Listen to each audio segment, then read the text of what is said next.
मेरा नाम सोनू परमार है और मध्य प्रदेश की रहने वाली हूँ। वहीं से मेरी एजुकेशन भी पूरी हुई है और वर्तमान में मैं उज्जैन में DYSP के पद पर कार्यरत हूँ। अच्छा, DYSP भी हैं।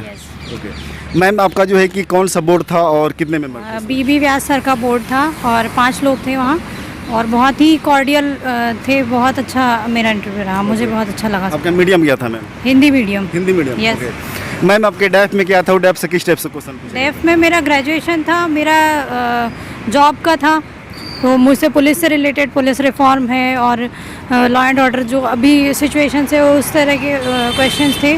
और मेरा ऑप्शनल हिंदी साहित्य था, उससे लेकर के क्वेश्चन थे।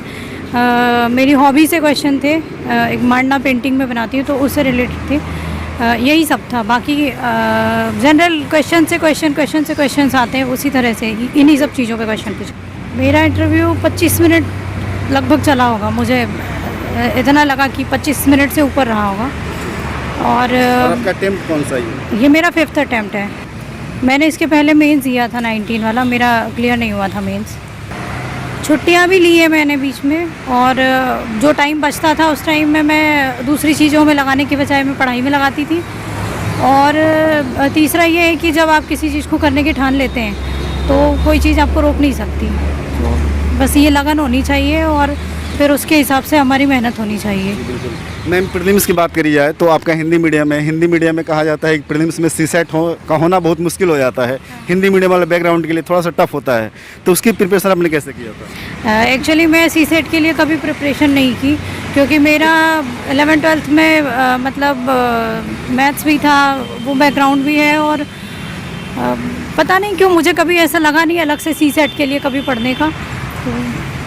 जनरल अगर प्रैक्टिस करते रहेंगे हम क्वेश्चंस की, एक छांट लें हम कि किस किस तरह के प्रश्न आते हैं और उनको कैसे सॉल्व किया जाता है, अगर वो टेक्निक हमें पता है कि कैसे सॉल्व किया जाता है तो धीरे धीरे प्रैक्टिस से आ जाते हैं। CSET सच में भी आसान है, उसका बस एक मैनेजमेंट आपको पता होना चाहिए कि आपको एग्ज़ाम में कौन से क्वेश्चन छोड़ने हैं, कौन से क्वेश्चन करने हैं।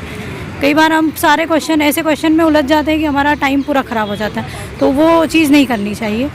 वो तो एक क्वालिफाइंग ही है, तो इतना तो मतलब इतना मुश्किल नहीं है, प्रैक्टिस से हो जाता है। मैंने बुक लिस्ट जो जनरली सब लोग पढ़ते हैं, लक्ष्मीकांत और ये सब मैंने पढ़ी थी।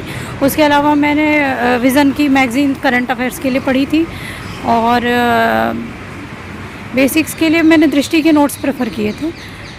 यही सब थे। बहुत ज़्यादा समय मुझे मिला नहीं था, तो मैंने इन्हीं चीज़ों से अपने प्रीलिम्स की तैयारी की थी। जब मेरी ग्रेजुएशन हो गई थी तभी मैंने डिसाइड कर लिया था, लेकिन कुछ ऐसे सर्कमस्टेंसेस थे कि मैं उस समय नहीं कर पाई, और मैंने स्टेट सर्विसेज दिया, वहाँ मेरा हो भी गया।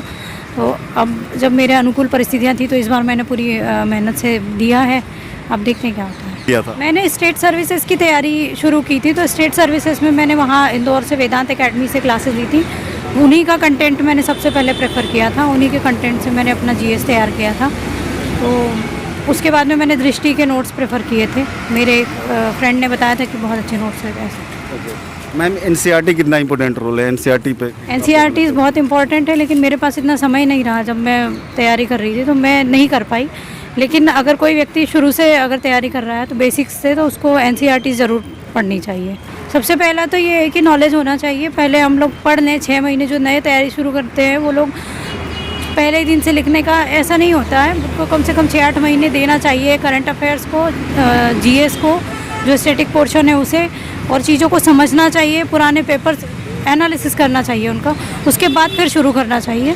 और अगर कोई व्यक्ति इस स्थिति में है कि वो पहले ही दिन से लिख सकता है तो उसे लिखना चाहिए, नहीं तो थोड़ा सा टाइम दे करके, क्योंकि कई बार हम कंपेयर करने लगते हैं कि हम अच्छे से लिख पा रहे हैं कि नहीं, देखो उसने कितना अच्छा लिखा, मैंने अच्छा नहीं लिखा, तो ये डीमोटिवेट होते हैं इससे। तो मैंने तो मेंस के समय पे लिखा था, और उसके पहले प्रीलिम्स के और मेंस के बीच में जब टाइम मिला था तब मैंने हाँ पुलिसिंग पे क्वेश्चन थे, पुलिस रिफॉर्म पे थे।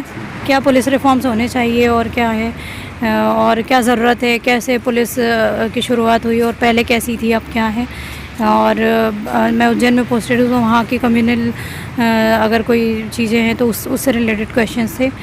मैं चूँकि मेरा एक बेटा भी है, तो मैंने कैसे बैलेंस किया उसमें, और एज ए लेडी ऑफिसर मुझे क्या क्या चैलेंजेस फेस करने पड़े, ये सारी चीज़ें मुझसे पूछी। अगर डेली 8 से 10 घंटे हम डेली पढ़ रहे हैं ईमानदारी से तो सफिशिएंट है, क्योंकि यूपीएससी में केवल किताबों में लिखा वही नहीं आता।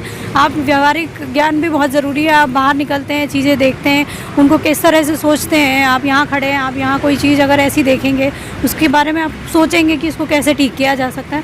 तो ये चीज़ें भी बहुत ज़रूरी हैं।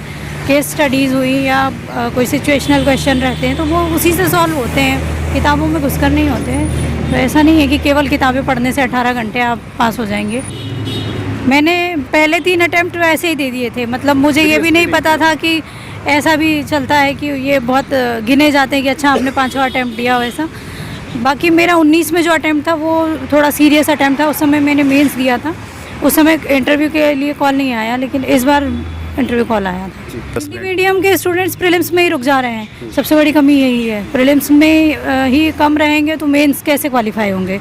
तो पहली तो यही है, कंटेंट बहुत सारा है, उस कंटेंट को रिफ़ाइन करने की ज़रूरत है। हमें सिलेक्ट करना है कि क्या पढ़ना है और क्या छोड़ना है। अगर हम इस चीज़ को जान गए तो कोई बड़ी समस्या नहीं है कि प्रीलिम्स वाले मतलब हिंदी मीडियम वाले भी आसानी से इसको क्लियर कर सकते हैं। पॉसिबल है, सब कुछ यूट्यूब पे अवेलेबल है। जो टफ़ चीज़ें रहती हैं वो आप उस पर एक्सप्लेनेशंस देख सकते हैं।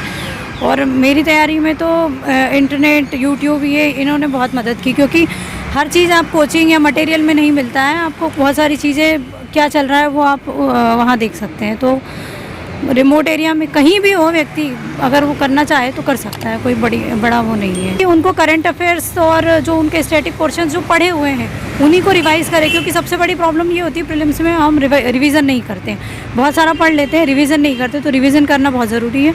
और प्रैक्टिस करें, क्वेश्चन पेपर डेली बेसिस पर डेली कम से कम एक क्वेश्चन पेपर सॉल्व करें, 100 जो क्वेश्चन होते हैं उसमें लगभग। और 2-3 दिन में एक सीसेट भी कर लें, जिनका सीसेट वीक है। आप ये सोचिए कि हम हमारा सबसे अच्छा बेस्ट हम अपना दें। हमारा अधिकार कर्म में है, फल में नहीं है। इस बात को सोच करके आप कर्म करें। तो और ये लाइन मुझे मेरे एक सीनियर हैं, वो हमेशा ही कहते थे कि हमारा अधिकार कर्म में है, फल में नहीं है। फल के बारे में सोचेंगे तो हम कर्म नहीं कर पाएंगे। तो कर्म करें, रिज़ल्ट तो अपने आप मिलेगा।